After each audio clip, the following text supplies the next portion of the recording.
E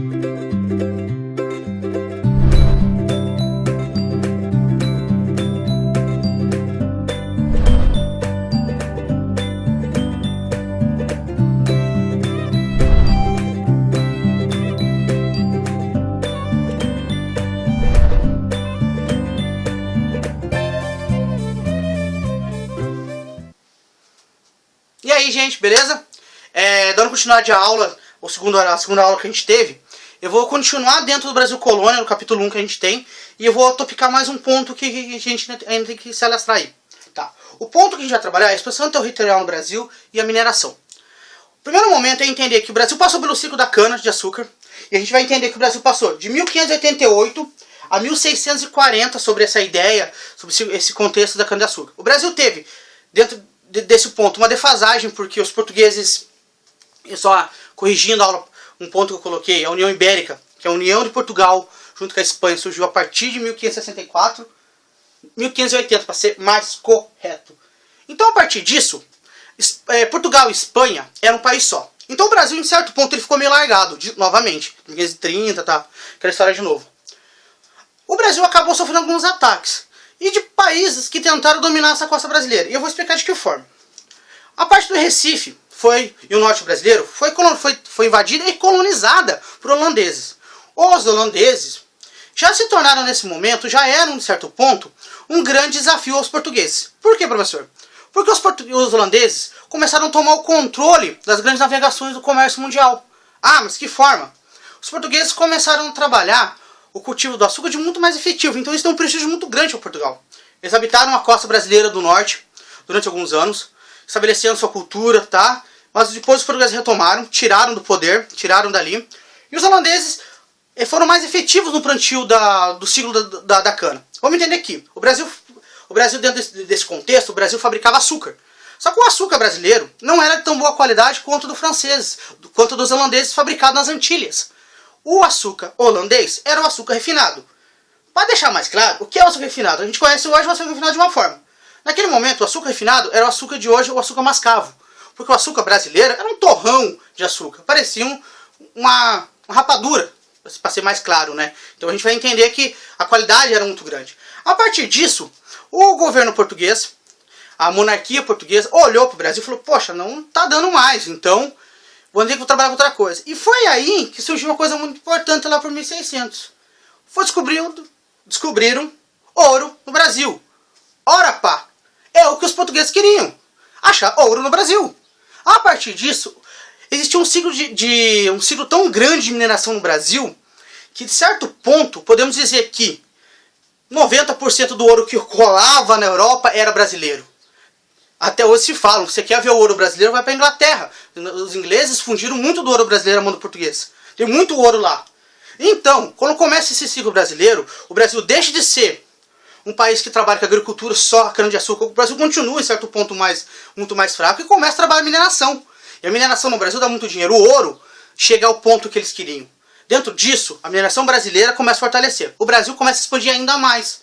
As entradas de bandeiras que já corriam antes, que acabaram arrastando o mapa brasileiro. Do Tratado de Tordesilhas ao Tratado de Madrid, que é muito parecido o nosso mapa hoje em certos pontos, o Brasil conseguiu alterar bastante. Os portugueses conseguiram um avanço territorial muito maior.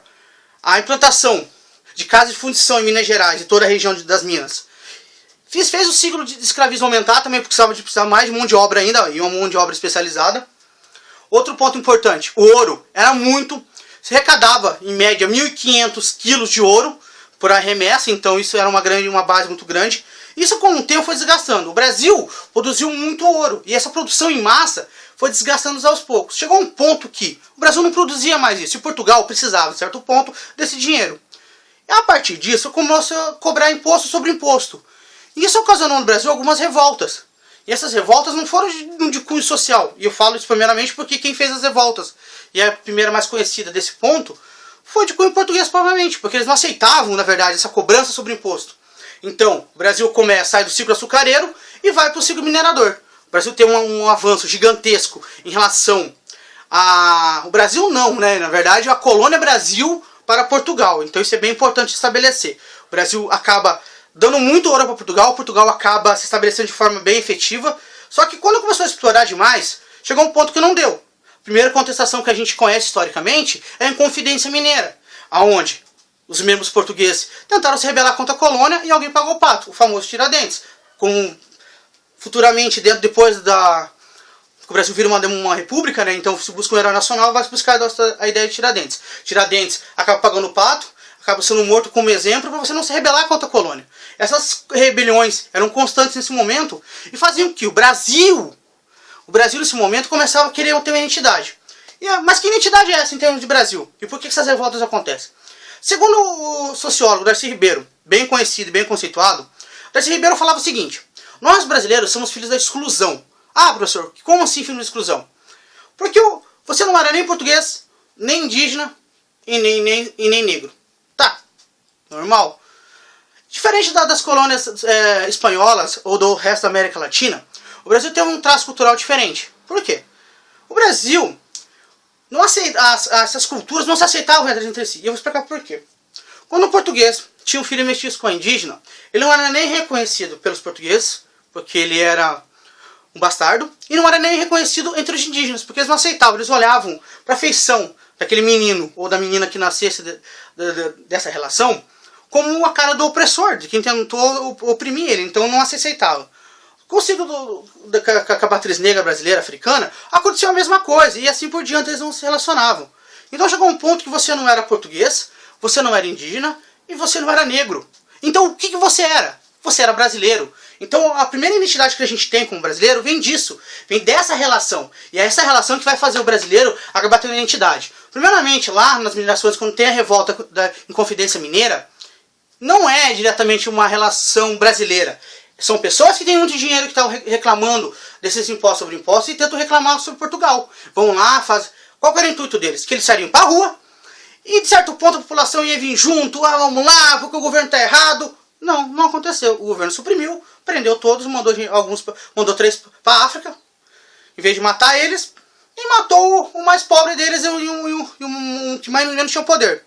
Um soldado brasileiro, um soldado português que se rebelou contra a coroa portuguesa. Ele foi esquartejado, seus 5 pedaços do corpo foram 5 cantos do Brasil para mostrar que se você fosse contra a colônia portuguesa, você morreria. Então, isso é o que fecha a nossa segunda aula. Então, a gente fica por aí. Para a próxima aula, a gente vai trabalhar o capítulo 2, Brasil, Império.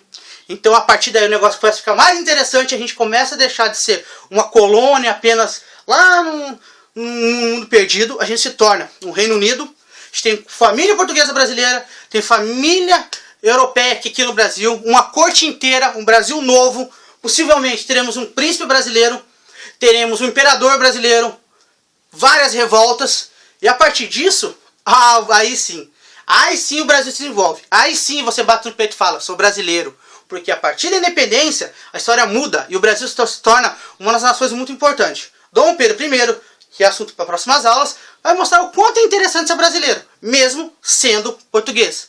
Galera, até a próxima aula, não faltem, bora estudar. Tá fazendo o quê? Tá estudando? Ah, beleza então, próxima aula, não faltem, falou!